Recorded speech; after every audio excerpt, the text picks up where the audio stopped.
Hello everyone, JG here. Welcome to part 18 of the Blizzard Audiobook series. If you'd like to follow along, there's a link to the book in the description. All that being said, let's get started. Act 17, The Corrupted World, The Dark Forest. Karol woke up in a dark forest. What a forest that was! Death was scarcely worse than that place. The wind was cold and chilling, the trees were bare with no leaves or fruit, the ground was pure dirt and stone with a reddish hue to it, and the clouds were gray, blocking all light from the sun or the stars. What? Groaned Karol in his thoughts. I was fighting Magnopus, I shouted something. I saw those eyes, and know I'm here? Karol looked around. What is this place? Then Karol started to hear gradual footsteps approaching. Karol tried to form a black ice dagger in defense, but it didn't work. Then he tried making a normal ice dagger.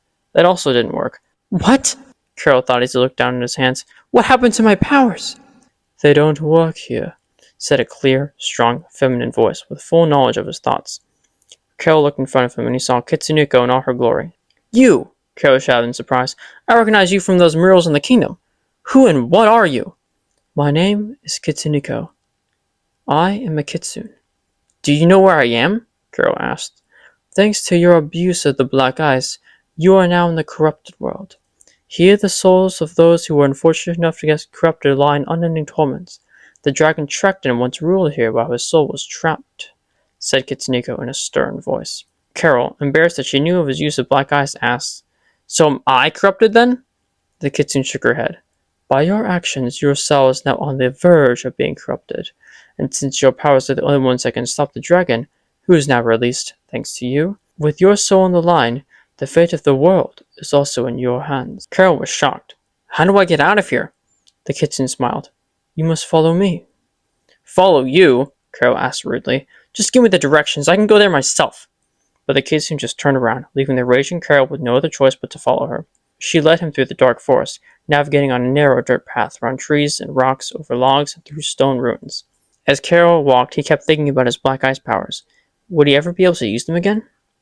Eventually, after what seemed to be hours of walking, rocks stopped appearing, trees ceased, and finally it was just reddish dirt leading to a small cliff which was in front of a great ocean with powerful waves and an ominous red hue to it.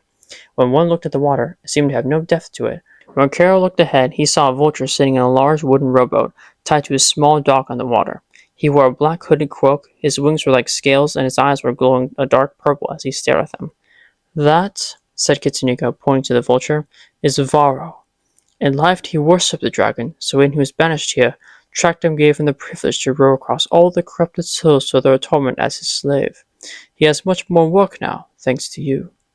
Karol then felt his stomach drop as he saw many lost souls, who looked like the corrupted souls but transparent with emotion, and their eyes were still normal, waiting for their turn in Varro's boat. Karol knew it was his fault. He knew the black ice was bad, but he didn't know how it affected so many people. Why don't they run away? Karol asked.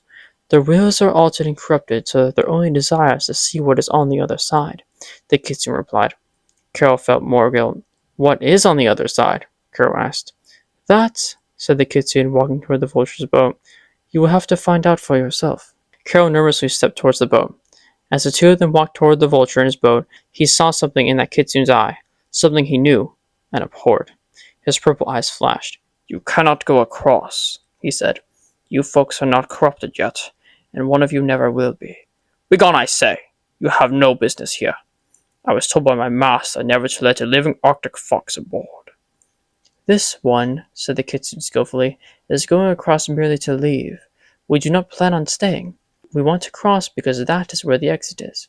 Varro, intimidated and wanting to get this conversation over with, the crowd of souls waiting to board grew large, folded and let Karol and the kitsune on the boat. The boat was rocking heavily in the waves, and as Karol stepped on, he had to grab onto the edges to keep his balance and sit down. Kitsuneko sat down with ease next to him, although she was breathing heavily, like she was in great pain. Other souls boarded the rowboat as well. When 100 souls total were on board, Varro stopped more souls from boarding, untied the boat from the dock, and set off for their destination. The boat moved slowly and roughly through the waves, and Karol felt like he was going to throw up. Ice-cold water splashed into the boat from the waves, the wind gave a piercing chill, and Karol felt a continual warm, comforting presence from Kitsuneko, hating that last thing most of all. She made him feel guilty, like what happened to these souls was all his fault, and he did not want that. All he wanted to feel was the pleasure of using black ice. That was the only reason he really wanted to get out of this strange world. He could care less about anything else. Karol, to shake off his feelings, asked Kitsuneko, So where are we going exactly? Kitsuneko replied, This road of corruption is divided into 6 layers, descending inward in a circular shape, getting smaller as they go. We have passed through the first layer, which is the dark forest, and we are now going through the second layer, the Algir Ocean. There are 4 more layers. On the next 3, there reside souls who are related to the dragon in a certain way while they are still on the earth. On the final layer is the throne room of the dragon, in which you must be prepared to fight a battle unlike any you've ever faced before. The only way to win is if you give up the thing you love the most. Only then can you escape this world. Karol knew of what she spoke. Karol's eyes grew weary as the boat rocked him back and forth as his brain did the same with his conscience, until he fell into the kitsune's lap, unwittingly falling asleep as her warm arms held him, and the vulture rowed them to their next destination.